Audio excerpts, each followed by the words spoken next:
அமைச்சர் ரமேஷ் சின்ன பையனா இருக்கிறாப்புல வந்த உடனே சேகர் பாபு கண்ணில் விரல விட்டு ஆட்டாத வரையும் ஆட்டிட்டு இருக்கிறாப்புல தமிழ்நாட்டில் பெரிய ஒரு மாற்றத்தை ஏற்படுத்துறாப்புல தான் கொள்ளையடிச்ச விஷயத்தெல்லாம் கண்டுபிடிச்சிருவாப்புலையோ நம்ம நகை ஆட்டையை போட்ட விஷயத்தெல்லாம் கண்டுபிடிச்சிருவாப்புலையோன்னு ஒருத்தர் கற்பனை பண்ணிக்கிட்டு இந்த மாதிரியான விஷயத்தை கிளப்பி விடுறாங்க. பத்திரிகையாளர் விஜயன் அவர்களை தூக்குன விஷயம் பூதாகரமானுச்சுன்னு சொல்லிட்டு கலைக்கிறதுக்கு சாட்சியா இருந்திருக்கிறியா இல்ல உள்ள சம்பவம் செஞ்சிருக்கிறியான்ற விஷயத்த காவல்துறை தெரியாம ஒரு விஷயத்த அணுக மாட்டாங்க, தெரிஞ்சு அணுகுறாங்க. சட்டம் எல்லாத்துக்கும் சம்பந்தம் தானே. அதுல பத்திரிகையாளர் தான் மட்டும் விதிவிலக்கா? ஏண்டா ஒருத்தவன் அவ்வளவு ஆபாசமா கொச்சா பேசுறாங்க தனி மனுஷனை அன்னைக்கு பத்திரிகையாளர் சங்கம் கண்டிக்கவே இல்லையே. பிலிக்ஸ் சார கருண் மேட்டருக்காக பேசுறதுக்காக அரெஸ்ட் பண்ணீங்க, கண்டிக்கவே இல்லை. மாணவ பிள்ளைகளுக்கு தங்க வைரம் கொடுக்கறத கொண்டு போயிட்டு ஆபாசமாக இதுக்கு கூட்டி கொடுக்கலான்னு ஒருத்தன் பேசினான். ஒரு சரி ஓகே, தொடர்ச்சியாக 2 வயசு குழந்தைய பாலியல் பண்ண செஞ்சு கொண்டவன் திமுக காரன், 80 வயசு மூதாட்டிய பாலியல் பண்ண செஞ்சு கொண்டவன் திமுக காரன். அன்னைக்கு சத்யராஜ் வாயில என்ன வச்சிருந்தீங்கன்னு தெரியல. அவர்களுமே நான் அங்கிருந்து கிளம்புறேன், ஏன்னா சீமான் அவர்கள் வெறுப்பு அரசியல் பண்ணிக்கிட்டு இருக்காரு அப்படின்னு சொல்லிட்டு வெளியில வராரு. 2 திராவிட கட்சி அழிக்கதான் நான் கட்சி ஆரம்பிச்சேன்னு சொல்லிட்டு கொண்டு போய் இந்த பக்கம் ஸ்டாலின் வீட்டுல குத்த வைக்கிறேன், அந்த பக்கம் எடப்பாடி வீட்டுல குத்த வைக்கிறேன். பெரியார் தான் என்னுடைய கொள்கை தலைவர்னு இதுக்கப்புறம் பெரியார் தூக்கி எரிஞ்சுட்டு ரைட்டு ஓகே உன் சௌகரியத்துக்கு எல்லாம் பண்ணேன். சும்மா இருக்க பிள்ளைங்க மனசுல எதுக்கு தவறான தகவலை கொடுக்குற? பாம்பு கட்சி அப்படியே நில்லு விஷம் ஏறாதுன்ற 4 பாம்பு உன்னை கடிக்க விட்டு காட்டு, நீ அப்படியே நில்லு விஷம் ஏறாம இருந்துச்சு நாங்க ஒத்துக்கிட்டு போறோம்.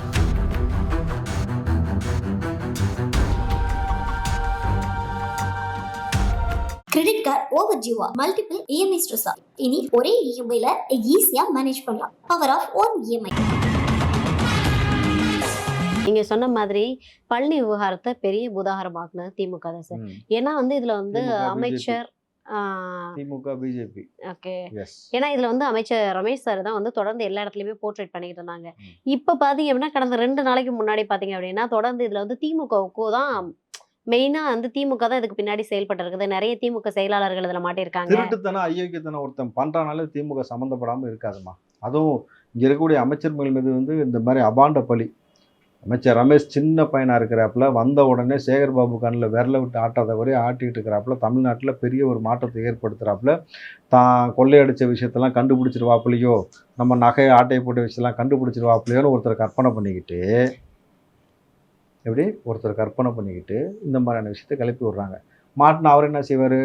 அடிச்ச தங்கத்தில் நானாக வச்சுருக்கேன், வெள்ளியில் பீரோ செஞ்சு கொடுத்துருக்கு, தங்கத்தில் இது வாங்கி கொடுத்துருக்கு அப்படின்னு சொல்வதற்கான வாய்ப்புகள்லாம் இருக்கும் இல்லையா? அப்போ அவங்களுக்கு ஒரு பயம் வரும் இல்லையா? அந்த பயத்தின் வெளிப்பாடு. யார் வீட்டில் வெள்ளி பீரோ இருக்கு பார்த்தீங்கன்னா தெரியும், பிளாக்லாம் பண்ணாங்க.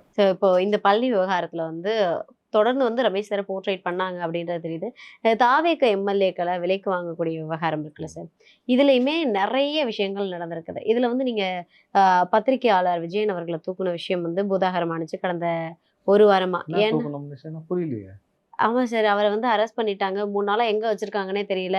அவரோட போனை வலுக்கட்டாயமா பறிச்சுட்டாங்க. ஒரு பத்திரிகையாளர் அவருடைய கருத்து சுதந்திரம் பறிக்கப்படுது, அவருடைய குரலை நெசுக்கிறாங்க அப்படின்னு சொல்லிட்டு கலைக்கிறதுக்கு சாட்சியா இருந்திருக்கிறியா இல்ல உள்ள சம்பவம் செஞ்சிருக்கிறியான்ற விஷயத்த காவல்துறை தெரியாம ஒரு விஷயத்த அணுக மாட்டாங்க, தெரிஞ்சு அணுகுறாங்க. சட்டம் எல்லாத்துக்கும் சம்பந்தம் தானே.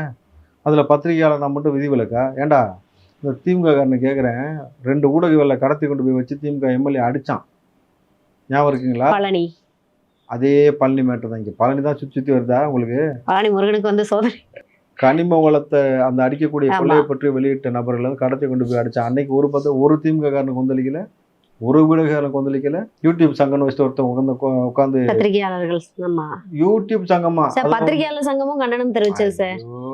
யூடியூப் சங்கம்னு உட்காந்துட்டு ஒரு வாட்டர் கேனும் அது கூட ஒரு டப்பாவும் உட்காந்து சுற்றி பேசிட்டு கிடக்கும். அது நம்ம ஒரு கண்டனம் தெரிவிக்குது. பத்திரிகையாளர் சங்கம் கண்டனம் தெரிவிக்கிறீங்க. முக்தார்னு ஒருத்தவன் அவ்வளவு ஆபாசமாக கொச்சா பேசுறாங்க தனி மனுஷனை அன்னைக்கு பத்திரிகையாளர் சங்கம் கண்டிக்கவே இல்லையே. பிலிக்ஸ் சார கருண் மேட்டருக்காக பேசுறதுக்காக அரெஸ்ட் பண்ணீங்க, கண்டிக்கல. மாணவ பிள்ளைகளுக்கு தங்க வைரம் கொடுக்கறத கொண்டு போயிட்டு ஆபாசமாக இதுக்கு கூட்டி கொடுக்கலான்னு ஒருத்தன் பேசினான். ஒரு சரி ஓகே பேசினார்ல, அந்த யாருமே கண்டிக்கல. சாதிய பாகுபாடு எந்த அளவுக்கு தமிழ்நாட்டில் இருந்துச்சுன்னு உங்களுக்கு தெரியும். திமுக ஆட்சியில் தான் வேங்கவேல் சம்பவம் நடந்திருக்கு, 2 முறை கள்ளச்சாராயம் நடந்திருக்கு. தொடர்ச்சியாக 2 வயசு குழந்தைய பாலியல் பண்ண செஞ்சு கொண்டவன் திமுக காரன், 80 வயசு மூதாட்டிய பாலியல் பண்ண செஞ்சு கொண்டவன் திமுக காரன். அன்னைக்கு சத்யராஜ் வாயில என்ன வச்சிருந்தீங்கன்னு தெரியல. இல்லைம்மா, வாயில மௌனமா இருந்தேன். மௌனம் வருதுமா?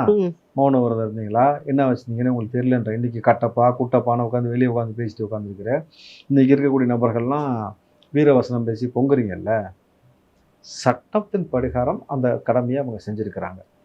நீங்கள் அதுக்கு மேலே நீங்கள் வந்து முட்டி மோதணும்னா நேராக காவல்துறை அதிகாரிகிட்ட போய் கேள்வி கேளுங்க. என்ன சார் இப்படிலாம் பண்ணுறீங்களாமே, எதுக்காக பண்ணுறீங்கன்னு கேள்வி கேளுங்க. அவங்க முறையாக பதில் சொல்லுவாங்க. இல்லை உங்களுக்கும் கூட்டு இருக்குனாக்கா, நம்மளை மாட்டி பொம்மனை எவனாவது கதறேனாக்கா அதையும் சேர்த்து விசாரிப்பாங்க. போயிட்டு வாங்க. இதுக்குமே வந்து சீமான் சார் வந்து ரொம்ப நாளாக சைலண்டாக இருந்தார். சீமான் திடீர்னு வந்துட்டு இதுக்கெல்லாம் இல்லை, 15 வருஷம் சைலண்ட் ஆகி உட்கார வச்சிருக்கு. லயலமணி சார் வந்து களஞ்சியம் அவர்கள் பார்த்துட்டு வந்திருந்தாங்க. ஸோ பார்த்து அதுக்கப்புறமே வந்து களஞ்சியம் அவர்களுமே வந்து நான் வந்து அங்கேருந்து கிளம்புறேன், ஏன்னா சீமான் அவர்கள் வந்து வெறுப்பு அரசியல் பண்ணிக்கிட்டு இருக்காரு அப்படின்னு சொல்லிட்டு வெளியில் வராரு. இப்போ லயலமணி சாரை பார்த்துட்டு வந்ததுக்கு மறுநாள் தான் இந்த மாதிரியான ஒரு ஸ்டேட்மெண்ட் வெளியில் வருது. அப்படின்றப்ப அதையுமே பேசுபொருளாக மாற்றிட்டு இருக்காங்க இல்லையா? அது ஒருவேளை தாவேக்கு அரசுக்கு வரதுனால தான் அவங்க சீமான் வந்து வெறுப்பு அரசியல் பண்ணுறாரு அப்படின்ற ஒரு பார்வையை முன் வச்சுட்டு வெளியில் வராரா, இல்லை தொடர்ந்து தாவேக்க மீதான விமர்சனங்களை வைக்கிறதுனால அவர் வெளியில் வராரா? வெறுப்பு அரசியல் தானே பண்ணாரு. பிஜேபிக்கு போய் ஒருத்தன் ஓட்டு கேட்டு வரானாக்கா அது வெறுப்பு அரசியல் இல்லையா? தமிழ்நாட்டு முழுக்க அவங்க வந்து நீங்கள் பாருங்கள், இந்தியா முழுக்க உணவு கலாச்சாரம், உடை கலாச்சாரம், மத வழிபாட்டில் கை வச்சு அதில் வந்து எவ்வளவு கேவலமாக எத்தனை நபர்களை வந்து நீங்கள் சிறுநீரத்தை குடிக்க வச்சதாக இருக்கட்டும், ஜெய் ஸ்ரீராம் சொல்லி அடித்து கொலை செய்ததாக இருக்கட்டும், மாட்டு இறைச்சியை கொண்டு போனாங்க, மாட்டு இறைச்சியை வச்சுருந்தாங்கன்னு சொல்லி எத்தனை பேர் அடித்து கொண்டிருக்கீங்க, மாடை விற்பனை செஞ்சதுக்காக அடித்து கொண்டிருக்கீங்கன்னு பொழுது கோயிலை வைத்தும் நீங்கள் வந்து எவ்வளோ பெரிய சர்ச்சையை ஏற்படுத்திருக்கீங்க உங்களுக்கு தெரியுமில்ல? எலெக்ஷனுக்கு எதை கையில் எடுக்கணும், ராமர் கோயில் கட்டுற நீங்கள் எனக்கு ஓட்டு போட்டுன்னு எடுத்தேன், நீ ராமரை வச்சு பண்ண ரூமருக்கு அங்கே எடுபடாமல் போச்சு, உன்னை தூக்கி அடிச்சிட்டாங்க ஓரத்தில், முடிஞ்சு போச்சா? இந்த மாதிரி நபருக்காக போய் ஓட்டு கேட்டு வந்தியா? ஓட்டு கேட்டியா இல்லையா? 2 திராவிட கட்சியும் அழிக்க தான் நான் கட்சி ஆரம்பிச்சேன்னு சொல்லிட்டு கொண்டு போய் இந்த பக்கம் ஸ்டாலின் வீட்டில் குத்த வைக்கிறேன், அந்த பக்கம் எடப்பாடி வீட்டில் குத்த வைக்கிறேன். பெரியார் தான் என்னுடைய கொள்கை தலைவர்னு, இதுக்கப்புறம் பெரியார் தூக்கி எரிஞ்சிட்டேன். ரைட்டு, ஓகே, உன் சௌகரியத்துக்கு எல்லாம் பண்ணேன். சும்மா இருக்க பிள்ளைங்க மனசில் எதுக்கு தவறான தகவலை கொடுக்குற? பாம்பு கடிச்சா அப்படியே நில்லு, விஷம் ஏறாதுன்ற. 4 பாம்பு உன்னை கடிக்க விட்டு காட்டு, நீ அப்படியே நில்லு, விஷம் ஏறாமல் இருந்துச்சுன்னா நாங்கள் ஒத்துக்கிட்டு போகிறோம், இல்லை எடுத்து தூக்கிட்டு போகிறோம், இவ்வளோதானே. இப்போ தவறான அரசியலை தாண்டி வெறுப்பு அரசியல்மா, கொச்சையான வார்த்தைகளை தன் கட்சி நபர்களை வச்சு பேச வச்சு யார் இல்லையா? தளபதி விஜயை குறித்து வந்து நீங்கள் சாட்டை துரைமுருகனும் இடுமாவன கார்த்தியும் அவ்வளோ கொச்சையாக பேசும்போது அதை குறித்து அவர் கேள்வி கேட்கும்போது ஆமாம் நான் பேச சொல்லுவேன், நான் பேச வைப்பேன்றீங்கள, சொன்னீங்கல்ல. அப்புறம் இப்போ வெறுப்பு அரசியலில் நீங்கள் எந்த மாதிரி மத சம்பந்தப்பட்ட விஷயங்களில் நீங்கள் பேசியிருக்கிறீங்க? வெறுப்பு அரசியல் இல்லையா? சிவனும் பார்வதியும் குறித்து நீங்கள் எவ்வளோ பேசியிருக்கீங்க? சிவன் பார்வதி பேசியிருக்கிற காணொலி இருக்கு. கிருஷ்ணனை வந்து போக்சோ வழக்கில் கைது பண்ணணும், அவனெல்லாம் போரிக்கு பயன்னு சொல்லி நீ பேசியிருக்கிற. கரெக்டுங்களா? இது வெறுப்பு அரசியல் கிடையாதா?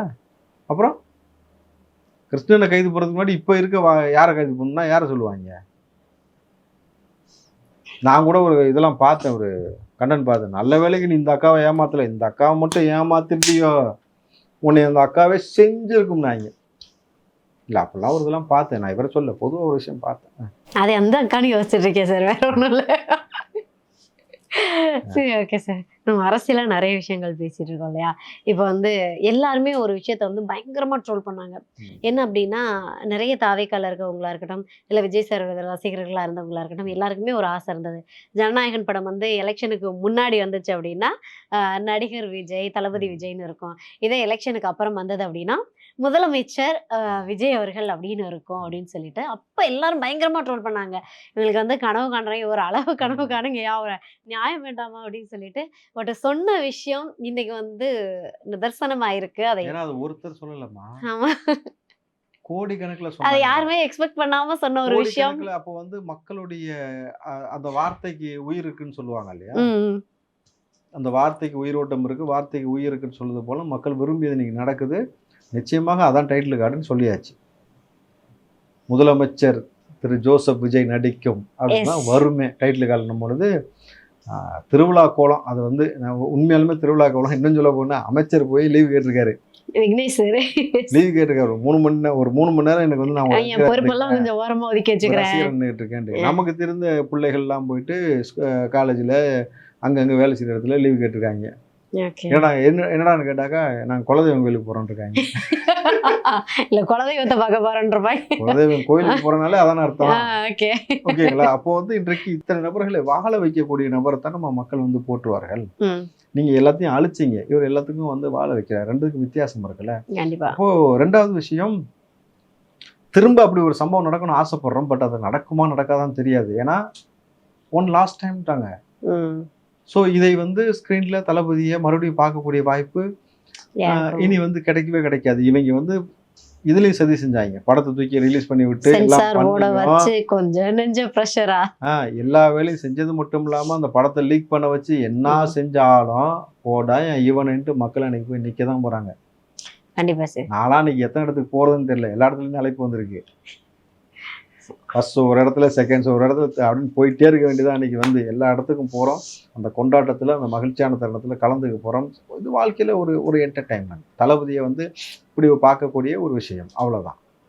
அந்த என்டர்டெயின்மெண்ட்டை நாங்கள் எந்த அளவுக்கு என்டர்டெயின்மெண்ட்டாக பார்க்கணுமோ அதை பார்த்து தளபதிக்கு நம்ம கொடுக்கக்கூடிய சப்போர்ட்டையும் கொடுத்து, நீங்கள் திமுக என்ன செஞ்சாலும் எங்கள் அண்ணனுக்கு நாங்கள் நிற்கிறோண்டான்றதை காட்டுவோம். பொறி பிறக்குது பாலிடிக்ஸ். அதாவது படத்தை பார்த்ததுக்கு அப்புறமா எல்லாருக்கும் தோணும் பொறி பிறக்குது பாலிடிக்ஸ் தான், என்னமா இப்படி பண்ணி வச்சிருக்காங்க ஹெச் வினோத் அப்படின்ற ஒரு மைண்ட் செட். இவங்க லீக் பண்ண விஷயத்துல இல்லாத நிறைய சர்ப்ரைஸ் எலிமெண்ட் இருக்கு. நிறைய சேஞ்சஸ் செஞ்சிருக்கிறாங்க படத்துல.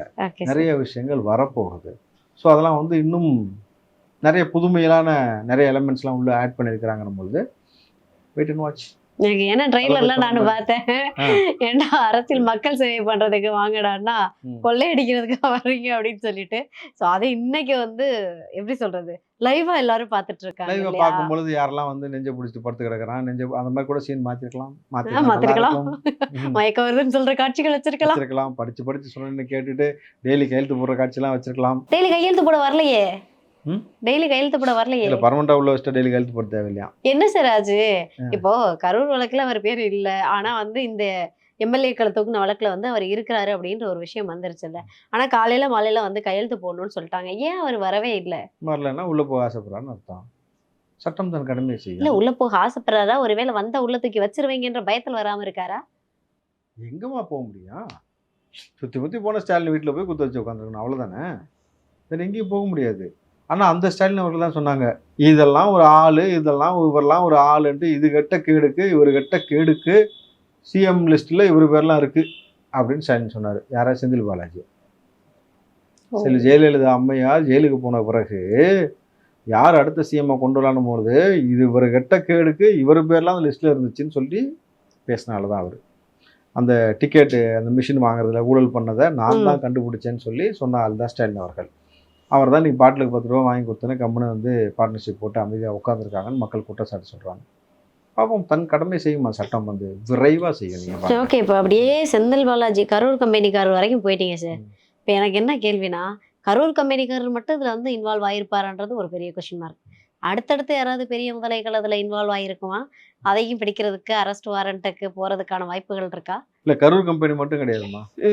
திமுகவில் இருக்கக்கூடிய எல்லா கம்பெனியும் உள்ள வந்து மொத்தமாக கம்பெனியோட சேர்ந்து கம்பெனி கொடுத்து ஒன்றா உட்காந்துருப்பாங்க ஜெயிலில். அதுக்கான வேலை நடந்து கொண்டிருக்கிறது. நான் தான் முன்னாடியே சொல்லிட்டேனே, கோயில் நிலத்தை, கோயில் நகையை ஆட்டையை போட்ட நபர்கள் லிஸ்ட் எடுத்து கொண்டு இருக்கிறோம். ஓகே. கனிம வளத்தை திருடிய நபர்களுடைய லிஸ்ட் எடுத்தாச்சு. ஓகே. அது வந்து ஆன் போர்டிங்கில் இருக்குது. மின்சாரத்துறையில் ஊழல் செஞ்சோடைய லிஸ்ட் எடுத்தாச்சு. ஆன் போர்டிங்கில் இருக்குது. பள்ளி கல்வித்துறையில் லஞ்சம் வாங்கினது பெறப்பட்டதுக்கான லிஸ்ட் எடுத்திருக்கு முன்னாள் ஆட்சியில். ஸோ அவங்க உள்ள போகிறதுக்கான வாய்ப்பு இருக்குது. ஆமாம், விளையாட்டுத்துறையிலேயே இருந்துக்கிட்டு ஒருத்தர் விளையாட்டுத்தனமும் 200 கோடி மக்கள் காசை கொண்டு போய் ரோட்டில் போட்டதில் அது ஒரு பெரிய பஞ்சாயத்து ஆகிருக்கு. அதை எடுக்கக்கூடிய வேலை நடந்து கொண்டு இருக்கிறது. அவருக்கு முதல் முறையாக கலந்து கொண்ட ஏர்ஷோவில் 5 பேர் வந்து மரணம் அடைஞ்சிருக்காங்க. அந்த தகவல் எடுத்து அந்த நேரத்தில் என்னென்ன நடந்துச்சு, அந்த மக்களை எப்படி நிர்கதியாக விட்டாங்கன்னு சொல்லிட்டு நாளைக்கு சார்ஜ் ஷீட் ஃபைல் பண்ணலாம், விசாரணைக்கு உட்படுத்தலாம்.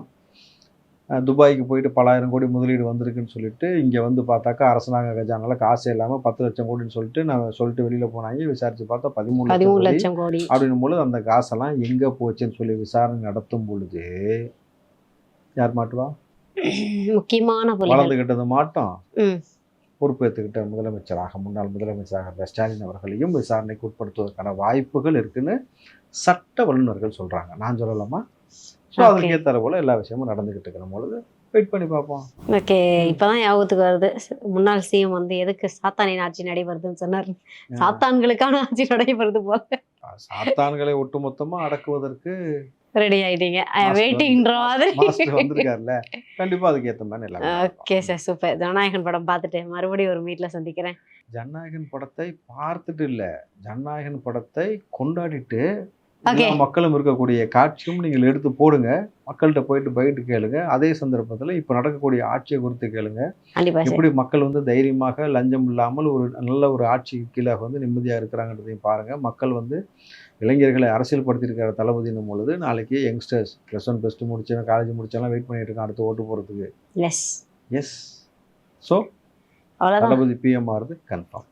பிடிச்சு விட்டீங்க. அவ்வளோதான். ஓகே சார், மீண்டும் நேர்காணல சந்திக்கிறேன். நன்றி நன்றி. கிரெடிட் கார்டு ஓவர் ஜீவா மல்டிபிள் இஎம்ஐ ஸ்ட்ரெஸ் இனி ஒரே இஎம்ஐல ஈஸியா மேனேஜ் பண்ணலாம். Power of one EMI.